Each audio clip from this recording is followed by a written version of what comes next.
ఇప్పుడు 6 గ్యారంటీస్‌లలో ఒక 2 అమలు చేశామని అంటున్నారు. అంటే అంటే ఇప్పుడు ఆరోగ్యశ్రీకి సంబంధించి కూడా 10,00,000 ఒకటి ఉచిత బస్సు ప్రయాణం అని చెప్పేసి అంటున్నారు. మిగతాయి మేజర్‌వి ఉన్నాయి. అంటే ప్రతి మహిళా అకౌంట్‌లో 2,500 ప్లస్ కరెంటు ఫ్రీ 200 యూనిట్ల వరకు ఫ్రీ. ఇలాంటి స్కీమ్స్ ఉన్నాయి. 500 వరకు గ్యాస్. ఇవి అమలయ్యే అవకాశాలు కనిపిస్తున్నాయా ప్రస్తుత ఆర్థిక బడ్జెట్‌లో?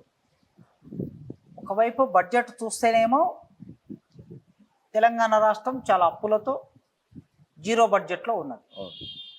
మరి ఉన్నప్పుడు వాటి గత ప్రభుత్వం వదిలిపెట్టిన పనులు పరిపూర్తి చేయడానికే ప్రభుత్వం దగ్గర డబ్బు లేదు. మరి కొత్త పథకాలకు డబ్బు ఎక్కడి నుంచి తెస్తారు అనే విషయం ఇప్పటి వరకు ఈ ప్రభుత్వం అయితే చెప్పలేదు. అయితే ఎప్పుడైనా సరే ఒక పైసా ఖర్చు పెడితే నేనేమనుకుంటానంటే, ఒక పైసా ఖర్చు పెడితే ఆ పైసా 10 పైసలను ఉత్పత్తి చేసే, 10 రూపాయలు ఖర్చు పెడితే 100 రూపాయలను ఉత్పత్తి చేసే ఉత్పాదక రంగం మీద ఖర్చు పెట్టడం వల్ల ఎక్కువ ప్రయోజనం ఉంటుందని అనుకుంటాను. ఇప్పుడు మన దగ్గర వృద్ధులు ఉన్నారు.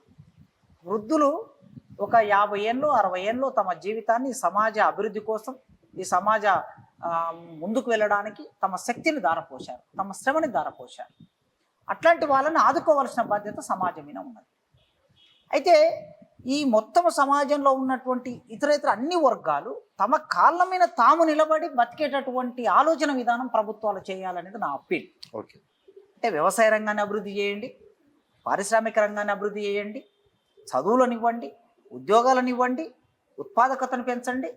ప్రజలు అప్పుడు వాళ్ళ కాళ్ళ మీద వాళ్ళు నిలబడతారు. అట్లా కాకుండా కేవలం ప్రజలకి ప్రభుత్వం కొన్ని పథకాలు చూపెట్టి ఆ పథకాల పేరు మీద డబ్బులు ఇచ్చి ఒక రకంగా ఇదేమిటంటే ఓట్లను కొనుక్కోవడానికి, అధికారికంగా ఓట్లను కొనుక్కునేటటువంటి వైపుగా ప్రజల్ని మనం మళ్ళిస్తే రేపటి నాడు సమాజం సంక్షోభంలో పడుతుంది.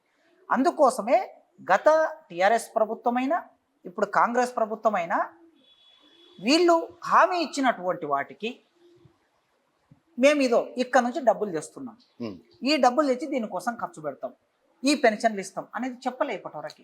మరి చెప్పనప్పుడు వీటిని ఎట్లా పరిపూర్తి చేస్తారు అనేది అయితే ఇప్పటి వరకు ఇంకా సందేహాలే ఉన్నాయి. ఆ సందేహాలకి సమాధానాల కోసం మనం అందరం ఎదురు చూస్తున్నాం.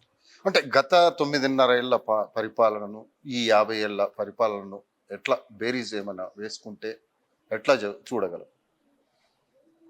అంటే 9 ఏళ్ల టీఆర్ఎస్ పరిపాలన, ఈ 50 రోజుల కాంగ్రెస్ పరిపాలన అంటున్నారా? ఓకే.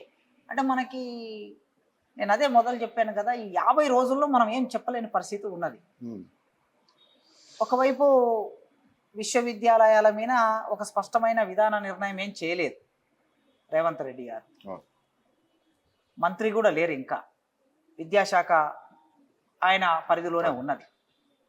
ఈ 9 సంవత్సరాల కాలంలో విద్యారంగం చాలా సంక్షోభానికి గురైంది, పట్టించుకోలేదు.